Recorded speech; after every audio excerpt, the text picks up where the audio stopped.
ছায়া আর মায়া দুজনে মানুষের রূপ ধরার জন্য অনেক বাহানা করতে থাকে। বাচ্চারা, তোমরা একটু শান্ত হও। নাগরানী, ছায়া আর মায়া যখন এত করে বলছে, তাহলে চলো ওদের দুজনকে মানুষের রূপ ধারণ করার ক্ষমতাটা দিয়ে দিই। নাগরাজ, তুমি বুঝতে পারছো না, ওরা দুজন যদি মানুষের রূপ ধারণ করে তাহলে ওদের 18 বছর হওয়ার আগ পর্যন্ত তো ওদেরকে মানুষের রূপেই থাকতে হবে। ছায়া, মায়া, তোমরা কি বুঝতে পেরেছো যে কেন তোমাদের মা তোমাদেরকে ইচ্ছাধারী ক্ষমতা দিতে চাচ্ছে না? এখন তোমরাই বলো, এরপর তোমাদের কি ইচ্ছা? আমাদের কোনো আপত্তি নেই। আমাদের 18 বছর পূর্ণ হওয়ার আগ পর্যন্ত মানুষের রূপে থাকতে। কি বলিস মায়া? হ্যাঁ, আমারও কোনো আপত্তি নেই। ঠিক আছে, তাহলে আগামী পূর্ণিমার রাতেই তোমাদেরকে মনুষ্য রূপ ধারণ করার ক্ষমতা দিয়ে দেব, কিন্তু তার জন্য আমাকে গভীর তপস্যায় বসতে হবে। হ্যাঁ নাগরানী, তবে তাই হোক।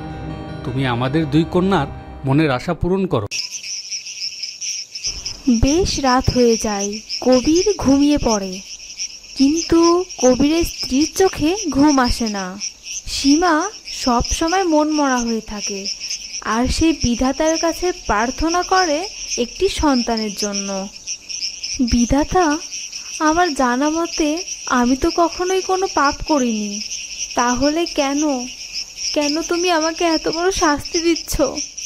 একটা সন্তান, শুধুমাত্র একটা সন্তানকে আমার কোলে তুলে দাও।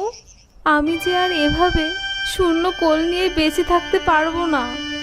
আর আমাকে যদি তুমি সন্তান সুখ না দিতে পারো তাহলে আমাকে তোমার কাছে তুলে নাও।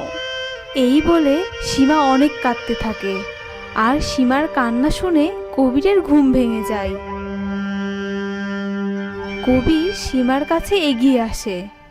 ওদিকে ছায়া আর মায়া দুবোনে না ঘুমিয়ে জেগে জেগে গল্প করতে থাকে। কিরে মায়া, তুই না ঘুমিয়ে জেগে আছিস যে? ছায়া, তুইও তো না ঘুমিয়ে জেগে আছিস। হ্যাঁ রে, আমারও খুশিতে একদমই ঘুম আসছে না।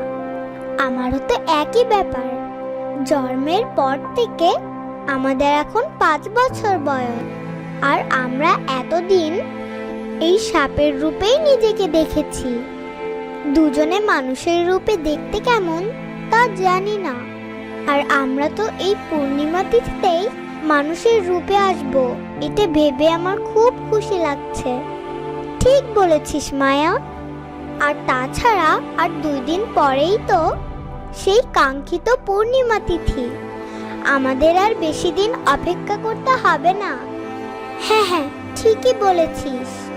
আর শোন, চল এখন আমরা ঘুমিয়ে পড়ি। মা যদি জানে যে আমরা এখনো জেগে আছি তাহলে আমাদের উপর রেগে যাবে। হ্যাঁ, চল ঘুমিয়ে পড়ি। এ কি সীমা, তুমি এখনো ঘুমাওনি? আর তোমার চোখে পানি কেন? কি হয়েছে তোমার? না না, কই পানি, কিছুই হয়নি তো আমার। মনে হয় কিছু একটা চোখে এসে পড়লো, তাই চোখ দিয়ে একটু পানি বেরিয়ে পড়েছে। সীমা, আমি জানি সীমা, তুমি আমার কাছে কিছু একটা লুকোচ্ছ। বলো, আজও কি তুমি আমাদের সন্তানের জন্য রাত জেগে বসে বসে কাঁদছিলে? কাঁদবো না বলো? আমি কি এমন বেশি কিছু চেয়েছি? শুধুমাত্র তো একটি সন্তানই চেয়েছি। বউ, দুঃখ করো না, দেখবে তোমার চোখের জল কখনো বৃথা যাবে না। একদিন না একদিন বিধাতা তোমার মনের আশা পূরণ করবেই। চলো, আর রাত জেগো না, তোমার শরীর খারাপ করবে। এখন ঘুমিয়ে পড়ো। এরপর সীমা আর কবির ঘুমিয়ে পড়ে।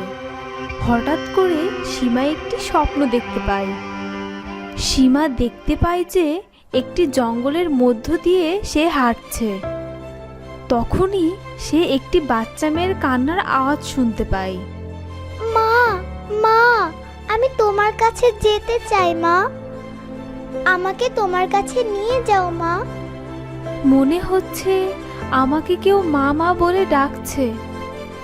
হ্যাঁ হ্যাঁ, তাই তো, কিন্তু কে আমাকে মা বলে ডাকছে? দেখি, ওদিকে এগিয়ে গিয়ে দেখি। এই বলে সীমা আরো এগিয়ে যেতে থাকে আর দেখতে পায় যে একটি শিশুকে একটি গাছের নিচে শুয়ে রাখা হয়েছে। মা, মাগো, এসো না, আমার কাছে এসো। আমার যে আর একা থাকতে ভালো লাগছে না। সীমা তাড়াতাড়ি করে সেই শিশুটির কাছে যায়। এ কি, এই বাচ্চাটিকে এখানে কে রেখে গিয়েছে? আর এ তো আমাকে মা মা বলে ডাকছে। তাহলে কি এই আমার সন্তান? হ্যাঁ, বুঝেছি, বিধাতা আমার ডাক শুনেছেন। সে আমাকে এই সন্তান দান করেছেন। একে আমি আমার কোলে তুলে নেব আর আমার মনের মতো করে একে মানুষ করব। এই বলে সীমা সেই বাচ্চাটিকে কোলে তুলে নিতে যায় আর তখনই বাচ্চাটি অদৃশ্য হয়ে যায়। এ কি, কোথায় গেল আমার বাচ্চাটি? কোথাও তো ওকে দেখতে পাচ্ছি না। সীমা এদিক ওদিক বাচ্চাটিকে খুঁজতে থাকে।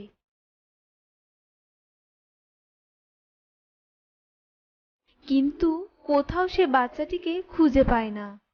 সীমা বাচ্চাটিকে খুঁজতে খুঁজতে ক্লান্ত হয়ে যায়। এ কি, কোথায় চলে গেলি তুই? এতদিন পর তোকে আমি আমার কাছে পেলাম, আর তুই আমার কাছ থেকে চলে গেলি? যাস না, আমার কাছে আয়, আয় বলছি। এ কথা বলতে বলতে সীমার ঘুম ভেঙে যায় আর সে বুঝতে পারে যে সে এতক্ষণ ধরে স্বপ্ন দেখছিল। এ কি সীমা, কি হয়েছে তোমার? এভাবে চিৎকার করছো কেন? তোমার শরীর ঠিক আছে তো? সীমা মুহূর্তের মধ্যেই নিজেকে সামলিয়ে নেয়। না না, কিছুই হয়নি। আসলে আমি একটি স্বপ্ন দেখছিলাম তো, তাই আর কি। ও আচ্ছা, আমি তো ভয়ই পেয়ে গিয়েছিলাম।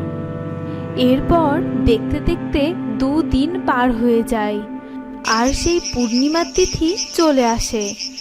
ছায়া আর মায়া মানুষের রূপ পাবে দেখে অনেক খুশি হতে